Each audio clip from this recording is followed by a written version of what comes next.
skill is not the reason that most fail and few succeed. I really believe that it's will. It's knowing that you'll need to endure difficulty and likely have very long periods of delayed gratification. And if you can delay gratification the longest, that significantly raises your chances of being successful. Welcome to the Ryan Rice Show, where we talk about what we learned yesterday that we can apply today so that we can be better tomorrow. I hope you enjoy and subscribe. I meet a lot of people who are interested in starting their own business, and I've done both. I've worked in Fortune 30 for almost 14 years, and now I'm in my fourth year as an entrepreneur. And I'm going to share with you everything I've learned about being a business owner in the attempt to provide you with any learnings that might be helpful if you're trying to figure out if you want to start a business. Who am I? My name is Ryan Rice. I'm a full time real estate investor. I spent about 14 years in Fortune 30 before I jumped ship and started my own business about 4 years ago. And I share a lot of lessons with you guys so you can get them without the scars that I've endured. And I hope it's helpful for you. So, jumping right in here, learning number one, being an entrepreneur is more of a test of will than it is a test of skill or intellect. And when I started flipping houses, things went well for a little, and then I got kicked in the teeth pretty hard. And it seemed like every time I would resolve an issue or, do the equivalent of get back up in the ring, I'd get knocked down again or I'd get kicked in the teeth again. And there were times where it was really difficult. It's still really difficult. And my wife and I had to do things like, significantly cut spending, say no to going on trips or vacations. We had to know that sometimes I was going to work really long hours, etc. It would have been no doubt easier to go back into the workforce and make good money. And I didn't expect when I left Fortune 30 to have the struggles I did, especially because I was really well capitalized. And I had worked really hard for the previous decade and I saved a ton of money. And so when I did struggle, it really got to me for a while. I had sleepless nights, weeks, months, even. And those periods really sucked. And they were especially hard for me because there was such a stark contrast between what I was experiencing as a business owner and what I experienced previously in Fortune 30, which was very stable, higher income. And so I think it was really important that I had the mindset that I was going to fight through whatever necessary. And it was really important that I was willing to make significant sacrifices and just keep focusing on what to do next. And I think the reason why I was able to do this is just because my destination was bigger than just making a lot of money. It was bigger than just the ego or the status of running my own business. And me making it work was so important to me because I built this entire blueprint around what I wanted in my personal life, my professional life, what I wanted financially, what I wanted to contribute back to the world. And so every time I stepped in a huge pile of shit, I was able to pull my head up out of it and see the North Star that I was moving towards. And for me, getting to that North Star was more important than anything else. And it was more important than what people thought or expected of me. It was more important than appearing to have status in my immediate social circle, more important than going on vacations, etc. And I had this inner belief that I knew I was capable of something more, something that I believed to be potentially special. And I created this burning desire to go get it. And I knew if worse came to worse, I could go back and get another high paying job. And I really didn't like this idea, but I knew I could fall back on it if I had to. I could get back into retail, or I knew that even if I wanted to get into some sort of sales role, I could probably create high income doing that. And so if you're thinking about starting a business, I made this message especially for you. And in my opinion, that most fail and few succeed. I really believe that it's will. It's knowing that you'll need to endure difficulty and likely have very long periods of delayed gratification.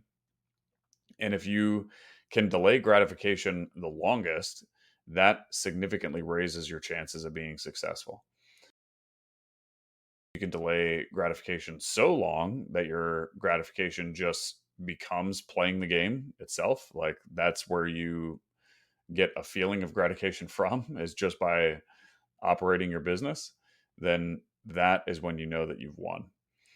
But many can't do that. And therefore, once they don't get an outcome overnight, then they quit. And so the intent of this, or I'm making this so that you know that if you're getting into entrepreneurship, it might suck for a while. And maybe just setting that expectation alone can help you endure the future suckiness, because the result is in the outcome, anyways, right? It's who you become in the process. Lesson number 2: running your own business is the best development hack that exists. And I truly believe this. I'm 100% convinced that that is true. And here's why. If you work for a bigger company, it's likely that the founders of that company or the CEO now have endured the shit eating long enough to figure out their product, right? Or to figure out their service, to perfect it. And even if they haven't gotten there yet, you're still insulated a bit from the adversity because you're not the founder or you're not the CEO and you don't have those big problems. And so you can be an average performer for a large organization, and you might even be able to get away with being below average, and the company could still succeed, right? The company's not going to go under.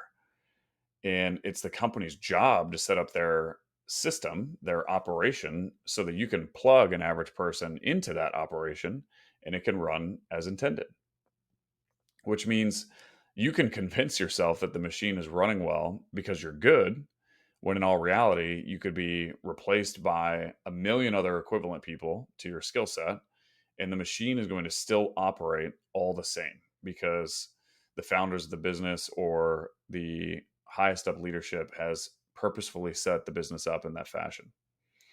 When you run your own business, however, if you or your service or your product is average, you're going to get average or even below average outcomes. And try being average and plugging yourself into a market that's already firing on all cylinders, depending on what business that you're getting yourself into.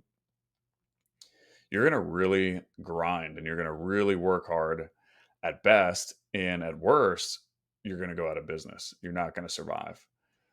And think about it. Like, do average restaurants stay in business for decades? No, right? The only way that restaurants stay in business for a very long time is that they're the best of the best.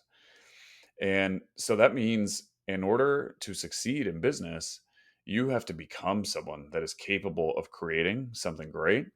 You have to become someone who's constantly growing. I read something about the most successful people in business, and two traits that they have are that they think that they're better than everyone else around them, and they're deathly afraid of not being good enough at the same time, right? They share those two traits equally at the same time.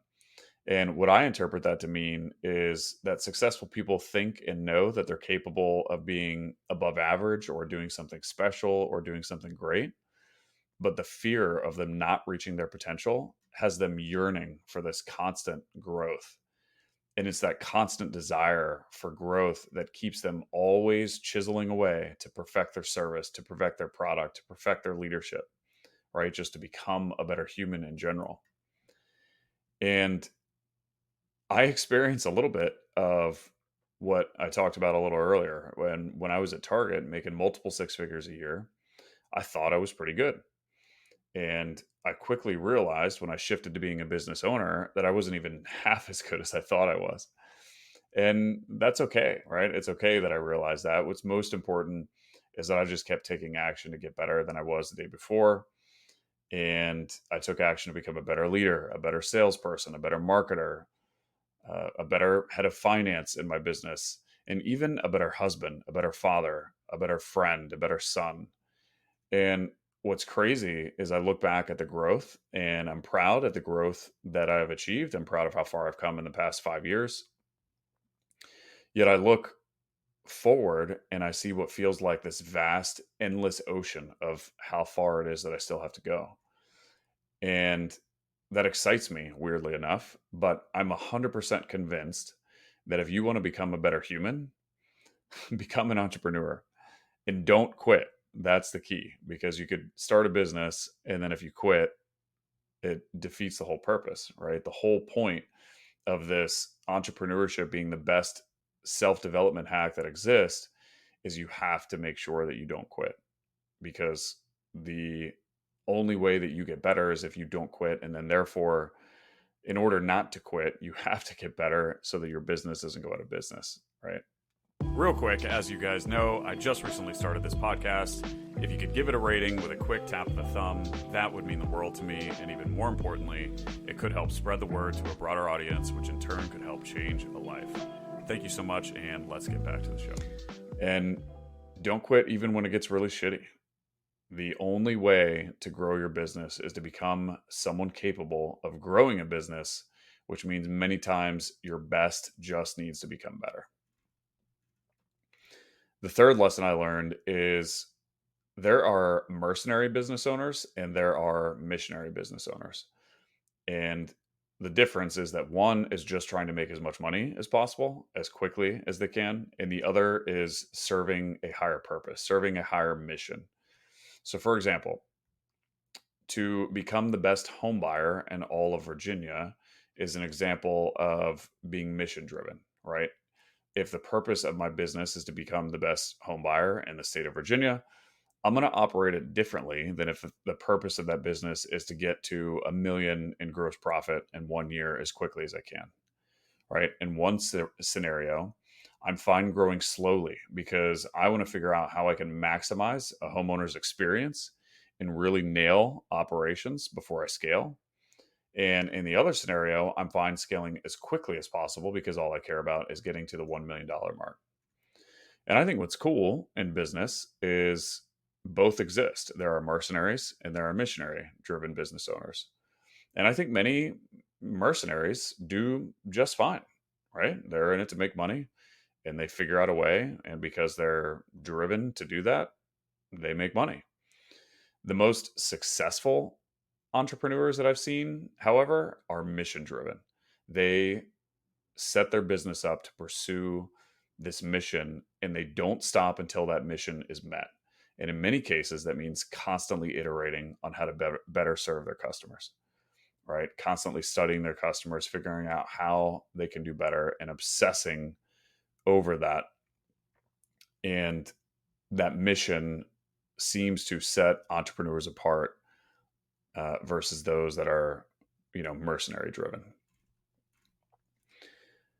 Lesson number 4, and I did a whole podcast episode on this, but so many businesses I found are not what they seem like they are, right? So, for example, wholesaling real estate, in my opinion, is not a real estate business. It's a marketing and sales business.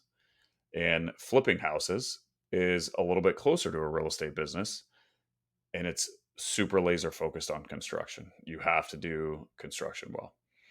And it seems like many of the business owners I talk to have realized that their successful business or the key to their business being successful is a little bit different than what they expected when they got into it because of exactly what I just said, right? I meet so many wholesalers who are like, "Oh, I really want to get into real estate investing. I want to grow a wholesaling business." And the first thing I tell every single one of them is, that, hey, that's fine. You can do that. But wholesaling is a sales and marketing business, not a real estate business. Lesson number 5. When I hear people say, oh, I want to start a business, I want to be an entrepreneur so I can get it up and running and then I can hire an operator and then, not be as involved and still have consistent income coming in, right? So maybe I can work a few days a week, but I have an operator and the machine is running. And that's kind of why I want to start a business. And I kind of smile inside and probably externally as well when people tell me this. I don't know of any really impressive business owners who started a business and then have made it really successful by optimizing it around their personal desire to not work as much. All right. The best business owners I know are so obsessed with their mission, are so obsessed with their customer that they literally work every day and every night to figure out how they can serve that customer better. And they optimize for their customer versus optimizing for their own personal desired work schedule. All right. So if you want to start a business so that you can work less than what you're doing right now in your W 2 job, you may want to consider that that is a belief that you have right now that is not serving you. And it may actually bite you a few years down the road when you figure out that to run a business that has longevity, you're going to be involved and you're going to be involved uh, a lot and for an extended period of time. Lesson number 6: the best entrepreneurs I know don't believe that they're a victim of anything, right? In fact, I would go so far as to say one big reason that the most successful entrepreneurs are that way is because they refuse to believe that a lack of success has anything to do with external factors. They take accountability for everything. And because of that, they don't say things like, oh, my market is too competitive. Oh, I would have been successful if my contractor didn't screw me, or I got unlucky with the market, or just it doesn't work for me because insert reason, right? Instead, the best business owners I know, they ask questions like, what could I learn from this? What would need to happen in order for this to work? How can I use this situation to make myself a better business owner? And they just tirelessly work until the answer to that question is presented, right? But the really impressive business owners that I've surrounded myself with, they don't blame any lack of achievement or lack of success on anything other than themselves. And that's part of that relentless growth that I talked about earlier. They're truly in pursuit of figuring out how to better serve their customers, and as a result of that, they take accountability for everything. Lesson number 7: the key to success as a business owner is becoming absolutely obsessed with what others think while simultaneously not caring at all about what others think. And so let me dive into this.